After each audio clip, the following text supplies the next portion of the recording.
Bonjour! Aujourd'hui, je vous fais une petite vidéo concernant Engagement Split qui est une Flow Control Activity dans Journey Builder, dans Marketing Cloud Engagement. Alors, c'est parti. Donc, Engagement Split, à quoi ça sert? Eh bien, ça nous sert à faire différents chemins basés sur trois possibles conditions. Alors, je vous propose qu'on aille dans une journée, je vous montre un petit peu comment ça fonctionne et puis les limites potentielles de cet outil. Génial. Donc là, ici, j'ai une journée sur qui est venu un événement ou non. J'ai utilisé un Decision Split ici, mais ce n'est pas le sujet. Et ensuite, j'ai donc ici mon Decision Split. Ok, génial. Donc partons du principe qu'il n'existe pas. Alors, quelles sont les conditions déjà pour avoir un Engagement Split? Donc, hop, voilà, c'est celui-ci, je le glisse et dépose, je drag and drop, et il faut qu'il y ait des emails activity avant ce flow control. Donc en fait, Engagement Split, il va faire quoi? Il va prendre un email parmi ma journey qui est déjà programmé, donc par exemple celui-ci ou celui-là, peu importe, je vais avoir le choix dans tous mes emails, et selon si la personne a soit ouvert cet email, cliqué sur un lien ou alors qu'il y a eu un rejet de cet email, un bounce, eh bien ça va envoyer sur différents chemins. Donc je ne peux pas prendre un email qui n'est pas dans cette journée-là. Ou je ne peux pas prendre d'autres informations. Ça doit être un email de cette journée. Aussi, pour que mon email apparaisse parmi mes choix, il faut qu'il y ait une wait activity ensuite. Le raisonnement est que si je ne mets pas, par exemple ici, si j'enlève mon un jour, eh bien à ce moment-là, ça va être instantané. Le moment où l'email est envoyé et où je vais avoir l'engagement split qui va chercher à savoir si la personne a cliqué ou non. En 0,1 seconde, c'est impossible que quelqu'un ait le temps de cliquer. Donc, pour qu'on ait le temps d'avoir des données, il est recommandé de laisser un wait. Alors généralement, la recommandation c'est entre 1 et 3 jours. Bien évidemment, ça peut être plus. Moins, attention, puisqu'il faut que les personnes ont le temps d'interagir avec l'email. Et notamment avec les bounces, les rejets. Les rejets peuvent être retentés plusieurs fois. Donc voilà, je recommanderais entre 1 et 3 jours pour le temps d'attente entre l'email et l'engagement split. Ok, et bien à ce moment-là, nous pouvons commencer à tenter de le configurer. Donc ici, il va me demander de choisir un de mes emails, un de mes 5 emails ici. Ok, et en fait, ce que ça va faire, c'est que là, par exemple, je vais prendre ici cet email. Donc, j'ai créé un certain nombre de liens à l'intérieur exprès. Voilà. Et donc là, je prends cet email-là et il va me dire, ok, sur quoi veux-tu que je me base? Sachant que je ne peux prendre que l'un des trois.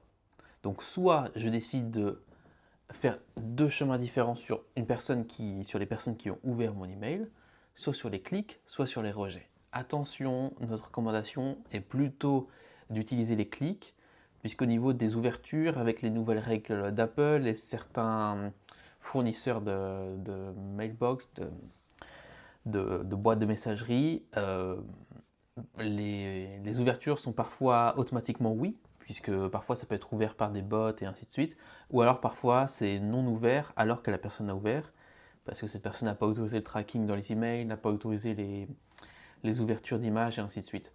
Donc les open, c'est quelque chose d'un peu moins fiable que les clics. Donc imaginons que je choisisse tout de même les ouvertures. Voilà, ça sera donc déjà configuré, et à ce moment-là, j'ai ici les personnes qui ont ouvert mon email, et ici le chemin des personnes qui n'ont pas ouvert mon email. Très bien, mais imaginons que vous écoutez mon conseil et que vous dites non, je veux choisir les clics. Et bien à ce moment-là, ce que Engagement Split va faire, c'est qu'il va scanner mon email et il va me dire, ok, voici tous les liens contenus dans ton email. À ce moment-là, tu peux choisir lequel, puisqu'on me dit, voilà, les personnes qui ont cliqué sur un lien. Donc par exemple, je vais choisir, tiens, les personnes qui ont cliqué sur le site de Salesforce. Génial, voilà, c'est bon, c'est configuré, et à ce moment-là, conclusion, les personnes qui ont cliqué sur mon lien dans les 24 heures qui ont suivi la réception de l'email vont aller sur ce chemin-là et les autres ici. Ok, maintenant on peut aller un peu plus loin. C'est que là, ici, il y a différents liens et je peux en choisir plusieurs, par exemple. Donc soit ces deux-là, soit tout ceci. En fait, la logique, ça va être un logique de où. Donc c'est-à-dire que les personnes qui vont par exemple soit cliquer sur Google, soit sur NHS, soit sur Salesforce et ainsi de suite. Donc c'est une logique automatiquement de or, de où.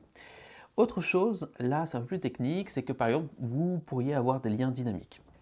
Utiliser du AMP-script par exemple. Et donc dire ok je construis mon lien et je mets pourcentage, pourcentage, subscriber key, pourcentage, pourcentage et ainsi de suite. Et donc si c'est un lien dynamique, il n'apparaîtra pas ici. Puisque Engagement Split, ce qu'il veut, c'est un lien fixe, par exemple www.apple.com. Donc à ce moment-là, si vous avez des liens dynamiques, eh bien on utilisera, alors ici je suis sur un Trailhead, qui propose d'utiliser Decision Split à la place et d'utiliser une query par, une SQL Activity et de contourner un petit peu la chose. Et donc à ce moment-là, on n'utilisera pas Engagement Split, mais Decision Split. Si vous regardez sur Internet, vous allez trouver rapidement différents blogs, différents sites qui vont vous en parler, vous dire ok, quelle query mettre et comment aller plus loin là-dessus. Autre chose, je pense que Dynamic Content est quelque chose de plutôt populaire. Et donc, quelque chose à savoir aussi, c'est que je l'ai utilisé dans mon email ici. Alors par exemple, je vais aller sur mon email. Et en fait, je vous donne déjà là où je veux en venir, c'est que dans Dynamic Content, vous pouvez utiliser par exemple des boutons ou des liens et les afficher de manière dynamique en fonction de tel ou tel subscriber. Eh bien, vous n'aurez accès que au default content. Donc par exemple que à l'affichage par défaut du Dynamic Content. J'attends que l'email s'ouvre et je vais être un petit peu plus clair. Donc par exemple ici, hop, je me bouge, voilà, j'ai le lien, ici le apple.com, apple.com, c'est un dynamic content. Donc génial, et en fait c'est l'affichage par défaut. Et sinon, voilà, par exemple si customer level c'est quoi le tout bon, c'est un, j'ai mis ça tout à fait par hasard. Et bien à ce moment-là on aura le lien Nvidia. Donc en fait c'est un bouton avec le lien vers le site Nvidia. Et si une autre condition, et bien à ce moment-là, j'aurai le bouton Microsoft. Et bien, si vous regardez, j'ai que la proposition de Apple.com dans mon engagement split et non pas les deux autres. Voilà, donc là ici, j'ai rien modifié, j'ai simplement vérifié l'email. Je retourne dans engagement split et on se souvient de c'était Nvidia et Microsoft. Génial, message matrix. Et ici, voilà.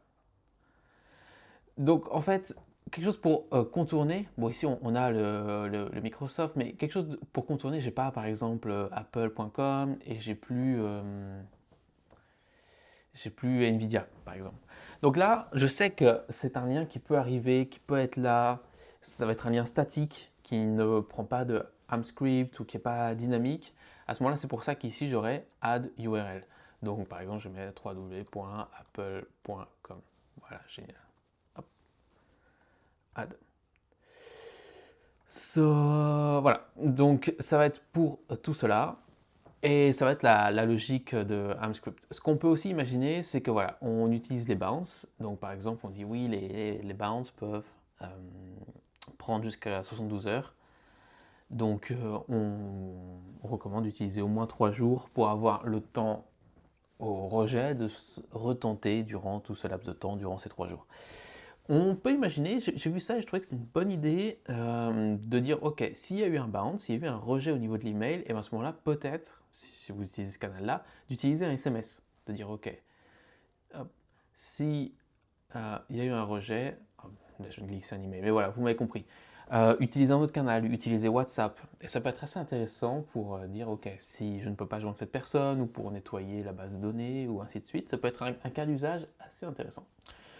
Voilà, donc c'était tout pour Engagement Split. Ici, un petit tableau pour récapituler un petit peu au niveau de tout ce qui était lien dynamique et ainsi de suite.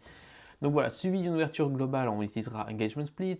Cliquez sur un lien statique et simple, celui que je vous ai montré, www.salesforce.com, Engagement Split, c'est à ça que ça sert. Par contre, cliquez sur un lien dynamique, oui, on utilisera le ajouter par URL ou ce genre de choses. Maintenant, on ne peut pas utiliser des liens dynamiques avec des UTM, des choses comme ça. Et à ce moment-là, si on utilise du AMP script, qu'on appelle par exemple un autre bloc, qu'on appelle autre chose, que ce n'est pas simplement le lien de manière un peu simple, à ce moment-là, on utilisera cette solution de decision split avec du SQL, quelque chose d'un un peu plus compliqué peut-être.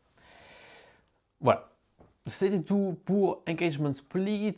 Je vous ai mis ici la documentation qui reprend globalement ce que je vous ai dit. Voilà, n'hésitez surtout pas si vous avez une question, si vous souhaitez en savoir plus.